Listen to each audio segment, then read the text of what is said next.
Lalia Sagata de Okra, the Lakar Makitli, Kunda de Krama. This is me, Waqas Ahmad. I'm from Tehsil Bisham district Shangla, and I have completed my matriculation from SBS Bisham. And currently I'm the student of FSC Part 2 at Rahman College, and I have also joined the NUMLIAN College for improving my English skills. My hobbies are to study books and get more and more knowledge. Today I want to say something on Molana Khanzeb Saab, martyred in Bajawar. May Allah fill his grave with light, peace, prosperity, and may Allah give the real patience and perseverance to his family and especially to all of us. Because it's not just a sorrow for the people of Bajawar, it's not just a sorrow for the family of Molana Khanzeb Saab, and it's not just a sorrow for all the people of Bajawar.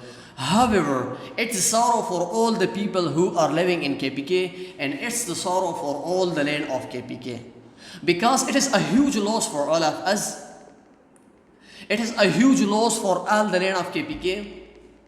It is a huge loss for everyone who are living in KPK, and especially for Pashtuns. Because a voice for freedom was silenced, a voice for prosperity was silenced, a voice for fundamental rights was silenced. So by keeping this issue in front, some of the questions raised in the mindset of everyone. Who is responsible for the martyrdom of Molana Khanzeb Saab? And who was those unknown killers who killed or martyred Molana Khanzeb Saab? Because he was raising voice only for freedom, prosperity, fundamental rights, then why he was martyred? And if raising voice for peace, prosperity, fundamental rights is a crime, then the government and state are the biggest guilty and culprit, because they also raise voice for peace, prosperity, and fundamental rights. Then why Molana Khanzeb was martyred? On the other hand, if we take Quran and we take the reference from the Holy Quran, according to the Holy Quran, Surah Al-Ma'idah, verse 32, من قتل نفسا بغير نفس أو فساد في الأرض فكأنما قتل الناس جميعا ومن أحياها فكأنما أحيا الناس جميعا. In Quran, Allah subhanahu wa ta'ala says that if you kill an innocent soul, it's just like that you kill all the humanity. And if someone saves an innocent soul, it's just like that he saved all the humanity. So in reality, it's not just a martyrdom in the murder of Molana Khanzeb Saab, but it's murder of all the humanity.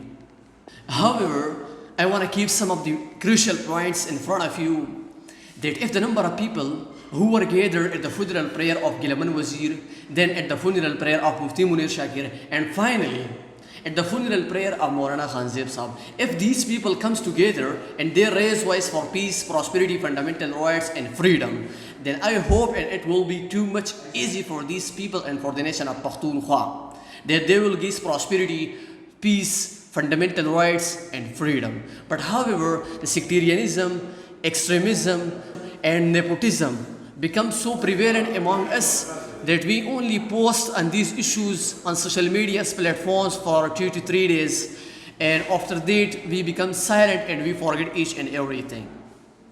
Is it a solution for this problem?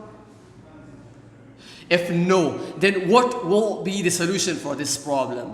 Our students are only limited to textbooks, and our students are primers. They don't know that how we will bring peace, prosperity, and how we will get freedom in our homeland.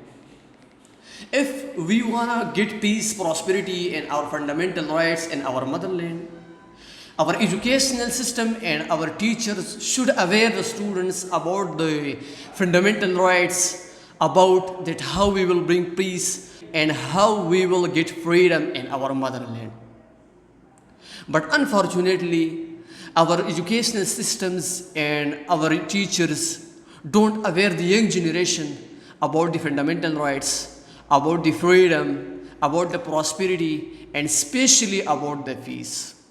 However, and unfortunately, we lost Molana Khanzeb Saab. At the end of the lecture, I want to dedicate the 2 lines of poetry to you, that Palahor ki che murdar shi nu shahidi, Palahor ki che murdar shi nu shahidi, Pakhtunkhwa ki che shahid shi nu halaki.